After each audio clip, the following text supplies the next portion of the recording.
Curly maple, also commonly known as flamed maple or tiger maple, refers to any species of maple that has figuring in the form of stripes running perpendicular to the grain.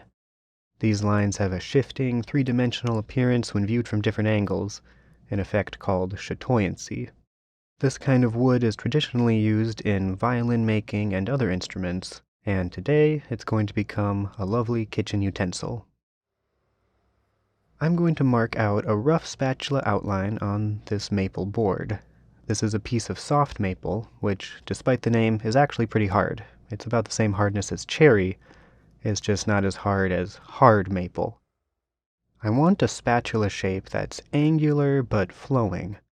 I also want the blade to be broad and rectangular to show off as much of that curly figure as possible. After penciling in the shape, I get sawing.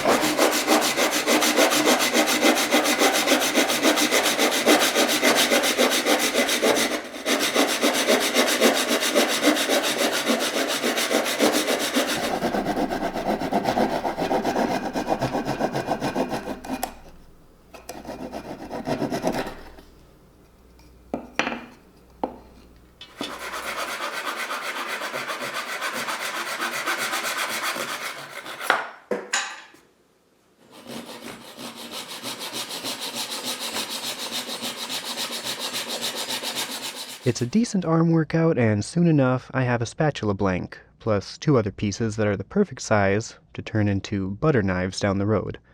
But that's a project for a different video. Alright, time to start carving. Okay, hang on, not yet.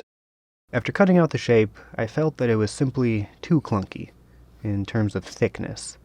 This maple is about 3/4 of an inch thick, and I could keep most of that on the handle, although it would be a bulky handle.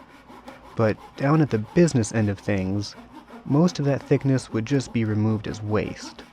So, after some pondering and building up some courage, I decided to resaw the piece in half and end up with 2 spatula blanks. If I start carving with a thinner piece, I won't have to spend lots of time and effort reducing almost all of that beautiful and expensive wood to a pile of shavings. And this will give me a slimmer and more elegant utensil compared to what it was originally going to be. In the past, most of my attempts to resaw thin pieces of wood have gone very poorly, but I just took things slowly, stopping often to check the progress, and in the end, I pulled it off.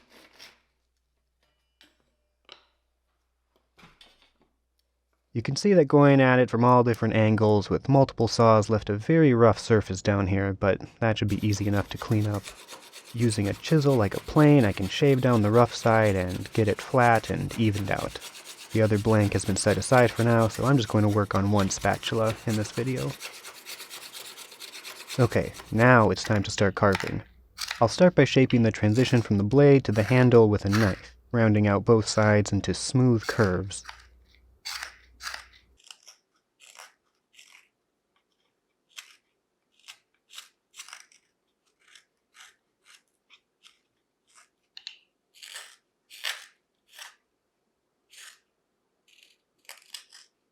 From there, I can shape the blade. Because it's so thin already, most of the action happens right along the edges where I'm cutting them into bevels, then smoothing the bevels into the rest of the blade.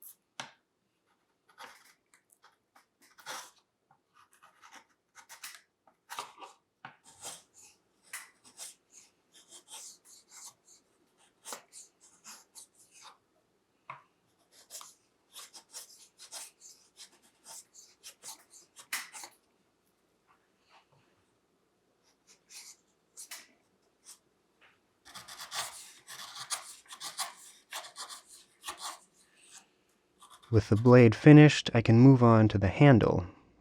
I work my way around it and gradually remove the sharp angles and get it rounded off. I'm not aiming for a finished surface with any of this carving, so I don't spend unnecessary time trying to make things perfect right now. All the little dips and wobbles will be taken care of with some sanding.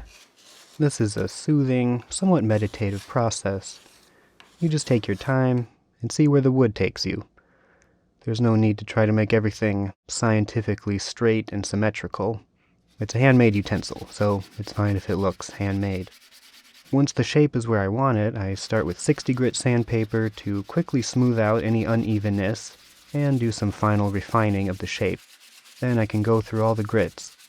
I give the spatula a spritz of water every once in a while to raise the grain, then I sand it back down. This ensures that the spatula will stay smooth when it's used and washed, since the portion of the grain that would swell with moisture and make the surface rough is being sanded down now. I'm sanding to a high grit, all the way to 3000. I want that beautiful chatoyancy to come through as much as possible in this maple, even before there's any finish on it. And finally, the oil. I'm using pure, food-grade mineral oil. Just slathering a bunch on, letting it soak in, then buffing off any excess.